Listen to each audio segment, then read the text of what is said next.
जी अस्सलाम वालेकुम, Zubair Hussain is here. जो फर्स्ट टॉपिक मैंने चूज किया है, जिसकी इंपॉर्टेंट पॉइंट्स मैंने आपको बताने हैं कि इसको आपने जब लर्न करना है तो इन पॉइंट्स को you must have to consider, right. So automatically जब आप आंसर डेवलप करेंगे तो आपके आंसर की डेवलपमेंट जो है वो परफेक्ट होगी, right. So the first topic is efficiency, market failure and government intervention to correct the market failure. अब इस टॉपिक को मैं फर्स्ट ऑफ ऑल इस टॉपिक को मैंने इसलिए चूज किया है, उसकी रीजन ये है कि there is a hot topic in the world from the global warming point of view, ठीक है।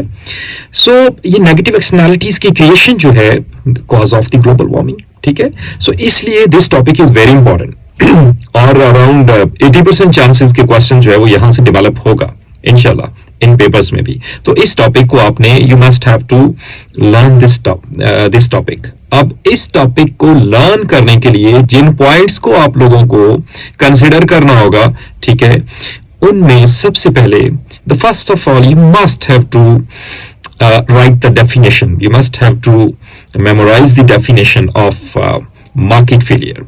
So the market failure, when the market is failed to allocate the resources in the optimum way, right? You must have to know the meaning of the optimality.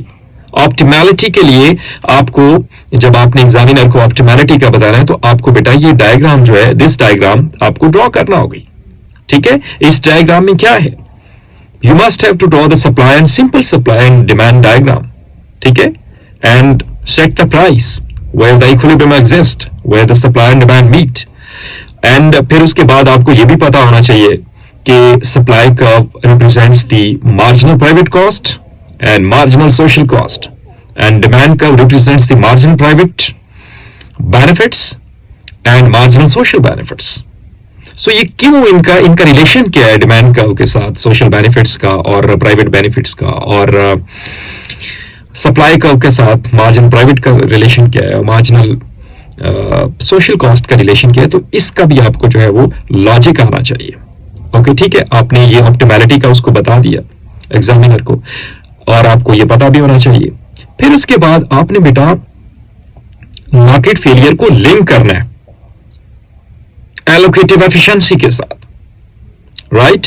Second point पे जो second point आपको आना चाहिए वो है कि आपको market failure को लिंक करना आना चाहिए, ठीक है। किसके साथ लिंक करना आना चाहिए? एलोकेटिव एफिशिएंसी के साथ। अब एलोकेटिव एफिशिएंसी में क्या होता है, ठीक है। Allocative efficiency when society producing an appropriate bundle of the goods relative to consumer preferences. अब इस स्टेटमेंट को प्रूव करने के लिए बेटा आपने ये सेकंड डायग्राम आपको बनाना होगी, ठीक है। You must have to draw this second diagram. इसमें आपको क्या करना है बेसिक, इसमें आपको ये एग्जामिनर को आप बताएंगे, ठीक है। ये आपको ये नॉलेज होना चाहिए कि suppose that take the example of the laptops, right. So if there is increase in the demand of the laptop in the market, so the demand curve will shift towards right. So demand curve तो shift होगा, लेकिन इसके साथ producer जो है वो abnormal profit earn करेंगे। The producer will earn abnormal profit.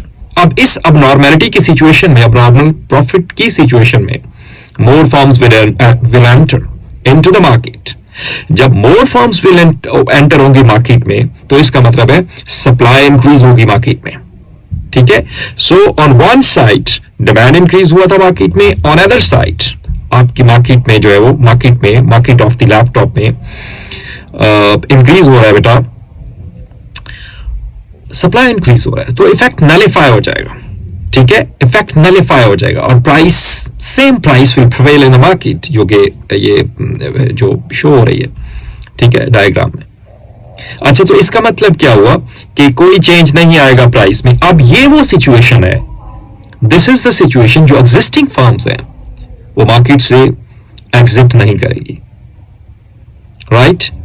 और इस सिचुएशन में no other firms will enter into the market.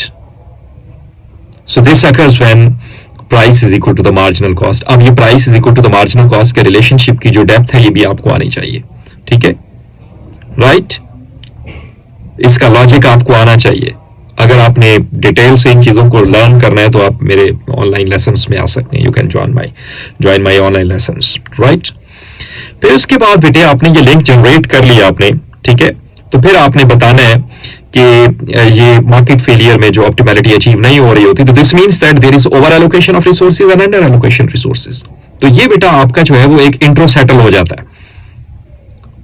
Intro settle हो गया आपका इस टॉपिक के पॉइंट ऑफ व्यू से, ठीक है. अब जब आपको इस इंट्रो को पता चल गया, आपने आपको इसको मेमोराइज कर लिया, आपने इसका लॉजिक आपने बिल्ड अप कर लिया, इसके कॉन्सेप्ट्स आपने लर्न कर लिए, तो then afterward you have to proceed towards the negative externalities. Negative externalities को डिफाइन करो. नेगेटिव एक्सटर्नैलिटीज की टाइप्स आपको आनी चाहिए, ठीक है.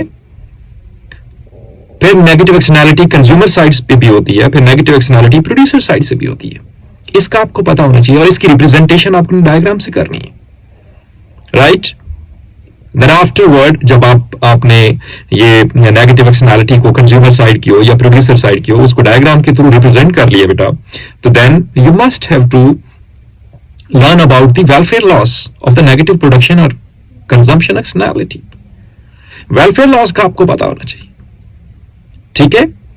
और फिर इसके बाद ये सब आपने जो है जब आपने कर लिया, ठीक है, ये लिख लिया. फर्स्ट पॉइंट पे आपने मार्केट फेलियर का बताया कि ऑप्टिमैलिटी जब अचीव नहीं हो रही होती मार्केट में, तो जिसमें मार्केट फेलियर राइज होता है. फिर उसके बाद उसको आपने लिंक किया एलोकेटिव एफिशिएंसी के साथ. फिर इसके बाद जो है वो मार्केट फेलियर में ओवर एलोकेशन हो रही होती है, अंडर एलोकेशन हो रही होती है, ठीक है, ओवर कंजम्पशन हो रही होती है, अंडर ये कंजम्पशन पॉइंट ऑफ व्यू से आप लिखेंगे. फिर इसके बाद नेगेटिव एक्सटर्नैलिटीज की टाइप से लिखेंगे. नेगेटिव एक्सटर्नैलिटीज की टाइप्स की जो जब आप उसको राइट डाउन करेंगे तो साथ जो है वो आप डायग्राम बनाएंगे, ठीक है. You must have to draw that diagram, ठीक है. फिर वेलफेयर लॉस का आप जो है वो लिंक करेंगे वेलफेयर लॉस के साथ, ठीक है, कंज्यूमर प्रोड्यूसर सरप्लस के पॉइंट ऑफ व्यू से.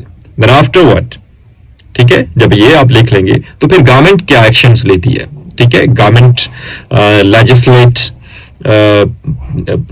एंड लेजिस्लेट करती है, and secondly market based policies introduce करती है in the form of the taxes, ठीक है. अब ये जब आपने बेटे गवर्नमेंट इंटरवेंशन आपने डिस्कस करना है from the regulations point of view, market based policies point of view, ठीक है, इनके आपको एडवांटेज डिसएडवांटेज भी आने चाहिए, ठीक है. तो ये फिर जो है वो बेटा फिर एट द एंड जो है वो इफेक्टिवनेस जो है वो इनकी अपनी एवेल्युएशन में जो है डिस्कस करनी है, ठीक है. तो ये एक कंप्लीट पैकेज जो है बेटा, कंप्लीट पैकेज जो है वो आप लर्न करते हैं. अच्छा, अब आपने इन पॉइंट्स को अगर आपने लर्न कर लिया है तो इसका आपको बेनिफिट क्या होगा, ये देखें बेटा. The number of the questions here. Question 1, ठीक है, October November 24 से negative externalities of the production cause market failure with the help of the diagram. Assess the extent to which the introduction of the indirect taxation is likely to address the cause of the market failure. अब देखें, जब आपने इस 20 mark का question है तो आपने intro के लिए क्या लिखना है. इंट्रो में आप वही लिखेंगे, ठीक है, मार्केट फेलियर क्या है, इसको लिंक करना है आपने एलोकेटिव एफिशिएंसी के साथ, राइट. फिर उसके बाद आप जो है वो नेगेटिव एक्सटर्नैलिटीज पे आएंगे, उसकी कॉज के टाइप्स क्या होती हैं. फिर गवर्नमेंट इंटरवीन कैसे करेगी, मार्केट पॉलिसी इंट्रोड्यूस करती है, रेगुलेट करती है, रेगुलेशंस के थ्रू जो है वो उसको करेक्ट करने की, ठीक है. फिर उसके बाद उसकी इफेक्टिवनेस लिखें. ये क्वेश्चन कंप्लीट, ऑटोमेटिकली ये क्वेश्चन कंप्लीट होगा आपका. Then afterward, there is another question. Governments in many countries are promoting policies that reduce the import of the negative externalities. Evaluate the use of using appropriate diagram, the extent to which two policies used to reduce the negative externalities can cause improved allocative efficiency. Same जो मैंने points बताए इन सब question में, ठीक है. Next question. With the help of the diagram, assess the effectiveness of the government intervention in the price mechanism to address the causes of the climate change, ठीक है. तो causes of the climate change में negative externalities का question है ये, ठीक है. इसको लिंक आपको पता होना चाहिए कि climate change की cause क्या है, negative externalities, right. Then pollution, again वही negative externalities का क्वेश्चन. तो इन क्वेश्चन को डील करने के लिए बेटा जो मैंने आपको टिप्स प्रोवाइड की हैं, ठीक है, फ्रंट पे, अगर इन टिप्स को आप कंसिडर करते हो, ठीक है, और इन टिप्स के अकॉर्डिंगली आप जो है वो क्वेश्चन को बिल्ड करते हो, उसका आंसर डेवलप करते हो, तो मेरा नहीं ख्याल बेटा